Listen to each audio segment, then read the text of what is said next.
Welcome friends, প্রত্যেকে স্বাগত আমাদের ইউটিউব চ্যানেলে। তো ভিডিওটি শুরু করার আগে আপনাদের একটা বিষয় সম্পর্কে জানাই, সেটা হচ্ছে এই চ্যানেলটি বন্ধ করে দেওয়ার জন্য বেশ কিছু উপদ্রব শুরু হয়েছে। মাঝখানে হয়েছিল, মাঝখানে কিছুদিন একটু খামতি ছিল, কিন্তু এখন আবার সেই উপদ্রব শুরু হচ্ছে, যাতে করে এই চ্যানেলে ভিডিও পোস্ট করা যাবে না, বিভিন্ন মিথ্যা অ্যালিগেশন এবং নানান রকম তকমা, যে তকমাগুলো আমরা কখনোই সেই পর্যায়ে পড়ি না, তারপরেও বিভিন্ন লোকে কিন্তু এখন তারা সংঘবদ্ধ হয়েছেন। আপনারা বুঝতেই পাচ্ছেন কারা এই কাজটা করতে পারে। তারা নতুনভাবে আবার নতুন পাকামো শুরু করেছে এবং তারা চাইছে এইখানে যারা ভিডিও তৈরি করে বা আমাদের টিআরএসির যারা মেম্বার এখনও আছেন, তো তাদেরকে আবার কালিমালিপ্ত করার একটা অপচেষ্টা করছে বেশ কিছু প্রার্থী যারা অলরেডি কি বলবো সম্প্রতি রিসেন্টলি চাকরি পেয়েছে। তাদের মধ্যে কিছু কিছু জন তাদের সাথে লিপ্ত হয়ে নানান রকম জিনিস করছে।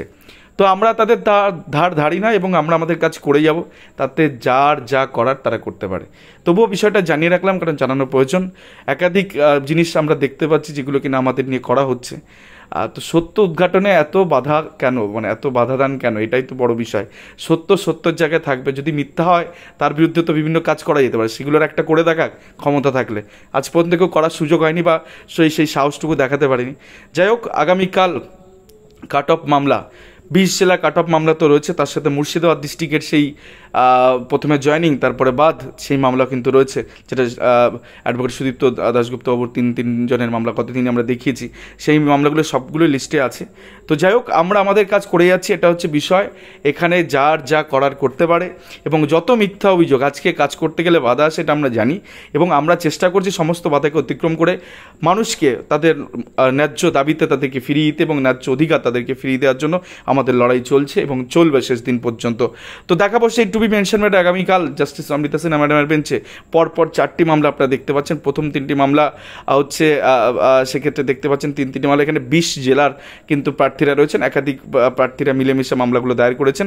2022 করা মামলা, তো বুঝতেই পারছেন যে মামলাগুলো তখন কিন্তু না ব্রেকআপ তালিকা প্রকাশিত হয়েছিল বা কাট অফ প্রকাশিত হয়েছিল। তো সেখান থেকে মামলাগুলো করা, অনেক কিছু অ্যাজামশন করে মামলাগুলো দায়ের করা হয়েছিল এবং তারপরে সার্টেন কিছু এভিডেভিট এক্সচেঞ্জ হয়েছে, যেটাতে একদম বিস্ফোরক জিনিস প্রাথমিক শিক্ষা পর্ষদ কিন্তু এই মামলাগুলোর ক্ষেত্রে দিয়েছে। খুব তাড়াতাড়ি আমরা সেগুলো রিভিলও করব। আর 4 নম্বর মামলা আপনারা জানেন যে শুভেন্দু হালদার আদার্স, এখানে 3 জন প্রার্থী রয়েছেন যারা স্পেশাল বিএড হিসেবে 2016 সালে তারা নিয়োগ পেয়ে যান এবং কিছুদিন চাকরি করার পরে তারা কিন্তু তাদেরকে চাকরি থেকে তাদের অ্যাপয়েন্টমেন্ট ক্যান্সেল করে দেওয়া হয় ডিপিএসসির তরফ থেকে মুর্শিদাবাদে।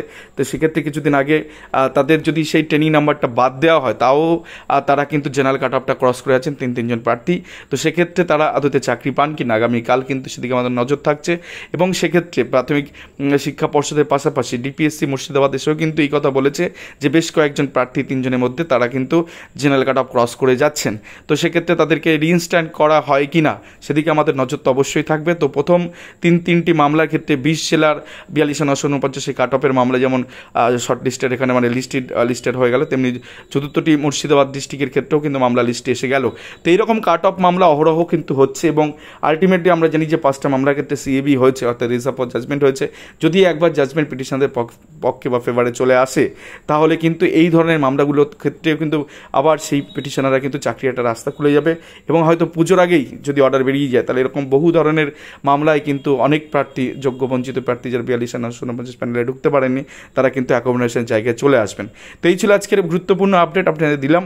আর যদি ভিডিওটা ভালো লাগে থাকে বা আপনাদের জন্য কোনো কোয়ারিজ থাকে, এই হেল্পলাইন নাম্বারগুলোতে কল করতে পারেন ফ্রি অ্যাডভাইসের জন্য, বা যে কোনো বিষয় সংক্রান্ত আপনারা ফোন করে নিতে পারেন। 24/7 আমাদের এই কর্মযোগ্য কিন্তু চলছে। যতদিন না যোগ্য প্রার্থীরা তারা নিজেদের জায়গায় পৌঁছাতে পারছে, ততদিন আমাদের লড়াই চলবে এবং চলছে এবং চলবে। তো সেক্ষেত্রে প্রত্যেকে আপনারা আমাদের সাথে থাকুন। এই রকম কিছু নির্বুদ্ধিতা কিছু মানুষজন আমাদের পিছনে ভীষণ পরিমাণে লেগে আছে, আমরা সেটাকেও প্রতিহত করার চেষ্টা করছি, বাট আপনাদের সাপোর্ট ভীষণ পরিমাণে দরকার। চ্যানেলটিকে আর একটু গ্রো করার জন্য আপনারা কাইন্ডলি একটু সাবস্ক্রাইব করে দেবেন এবং একটু শেয়ার করতে ভুলবেন না ভিডিওগুলো। ধন্যবাদ সবাইকে, ভালো থাকবেন, সুস্থ থাকবেন।